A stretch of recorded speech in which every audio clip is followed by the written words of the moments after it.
akkam jirtu hordoftoota xiyyaati warras dhadhaa akkaataa rifeensa keenyaaf mana keenya qopheessinu isiniif fidee dhufeera. Hanga viidiyoo dhumaa nafaana turaa isin jedha. Asitti waan nu barbaachisu whipping cream nu barbaachisa jechuudha. Heavy whipping cream yoo argattan baay'ee bareedaadha. Inni dhadhaaf baay'ee tokko bareedaadha, garuu naannoo kiyyatti argachuu waan hin dandeenyeef kanuma fayyadamaa jechuudha. Fresh whipping cream kan jedhu kana sanaan booda itti buusadhaa kiyya waan itti daakuu nu barbaachisa jechuudha. Maashinii shunkurtiis ta'ee akkasumas kan juusaa somaara kan jiru lamaan keessaa tokkotti isaan amma gimmaashatti fayyadamee jechuudha. Gimmaashni isaatu dhadhaa baay'ee waan bayuuf diqqishullee itti fayyadamuu ni dandeessu diqqeessitanii jechuudha. Sanaan booda dursa daqiiqaa 3 miidiyeem irra godhee sirriitti godhaan jechuudha. Daakaanii daqiiqaa 3 booda kana fakkaata akkuma argitanitti furdataa deemaa jira.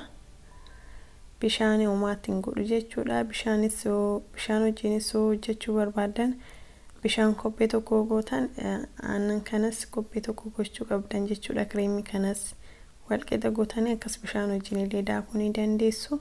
Hangaruu akka salphaasni ta'uuf adduma isaa daakeessanii mul'isuu fi haala kana fakkaataa harama furdataa jira.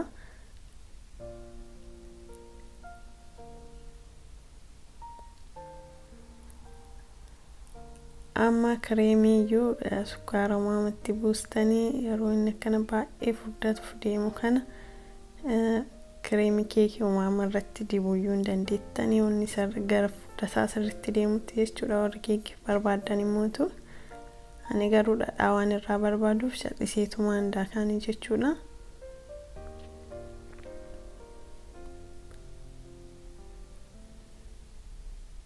Kunoo callisee daakaa deemnee immoo ofii isaatii qadhatuuf ta'a. Akkasitti qadhataa deemaa jechuudha. Ammas deebisanii daakan akkuma argitan akka itittuu ta'eera.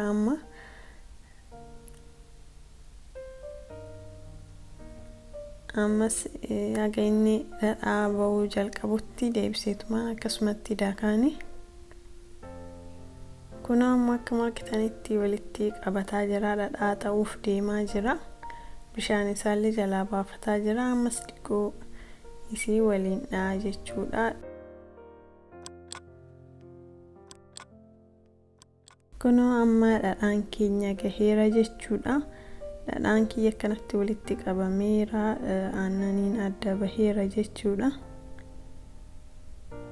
Bishaan wajjin odaattan immoo aannan isaa jalaa baay'ee ni argattu yoo aannan isaatti fayyadamuu barbaadan jechuudha. Amma asitti baradoo qopheesseera jechuudha. Akka dhadhaan keenya nu jalaa hin laafnetti baradoon kun nu gargaara. Isa keessa godhaan dhadhaa kiyya dura irraa dhimbiibeesnitti deebi'a.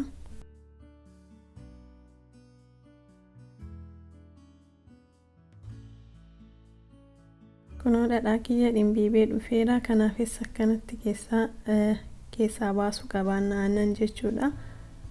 Akkuma argitan dhadhaa baay'ee bahee aannan agarsiisanirraa jechuudha. Maaliif akka ta'e hin beeku. Biyya kanatti baay'ee bagaruuta biyya keenya aannan iyyuu baay'ee waraasan diqqishuutu keessaa ba'a dhadhaan jechuudha. Kanaas immoo baay'ee keessaa ba'a nama diqqishuu keessa. Dhadhaa kiyya kunoo akkanatti qopheeffadhaa. Harka kiyya qulqulleesseera jechuudha. Kanatti bishaan qorraa baradoo keessan kaa'anii jechuudha. Saniin booda akkanatti keessa isaas akka inni jabaatu godha. Waan laafaa ta'eef jechuudha. Waan keessaa baafnuuf akka inni jabaatu nu gargaara. Dhadhaan rifeensa keenyaaf bareedaadha. Ji'aan ta'ee torbaan lamaaniin osoo yeroo tokko dibannee baay'ee tokko shaggaadha. Sammuu keenyaa fi sammuu keenya nuuf jiisa. Haala kanaatti fayyadamuu ni dandeessu. Salphumatti jechuun mana keessanitti warri argachuu hin dandeenye warri kireemii kanas argachuu hin dandeenye immoo dhadhaa suuqidda hin qabne ansaaltii kan jedhu isa fayyadamuu ni dandeessu akka kanatti jechuudha. dhadhaan kiyya daqiiqaa 3 keessa kaa'eera akka qorruuf jechuudha. Kun amma sagaa amma bishaan isaarraa geeddaree bishaan qulqulluu keessan kaa'anii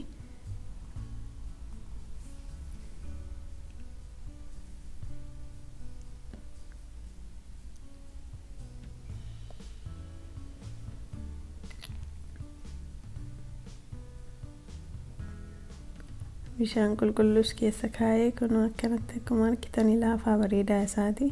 Akka aannan keessaa ba'uuf akkanatti akkasii babal'ifnee walii caccabsaatiin akkasitti bishaaniin nu cambinaa jechuudha. Akkuma argitanitti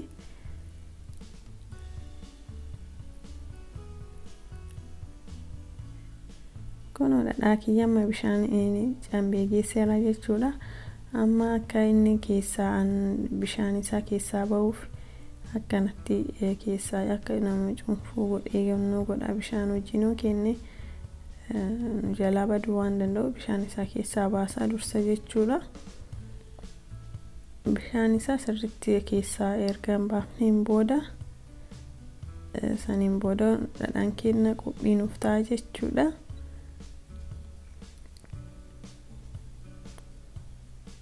Kun bishaan isaa hagana keessaa baheera jechuudha.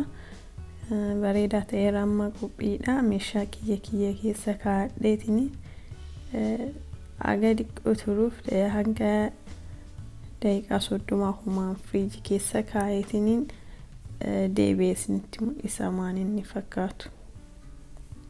Kana fakkaataa daqiiqaa 30 booda firiija keessa kaa'ee haala kanaan bareedee dhadhaan keenya nuuf qophaa'eera jechuudha. Nyaataafis ni ta'a warri fayyadamuu barbaadan jechuudha.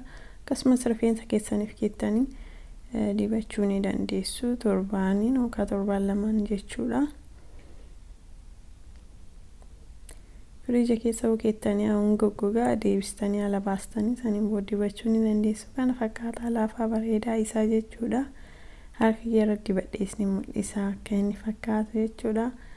Baay'ee tokko laafee bareedee jira. Akkatti inni harka nama laaffisu harkaafiyyuu bareedaadha jechuudha.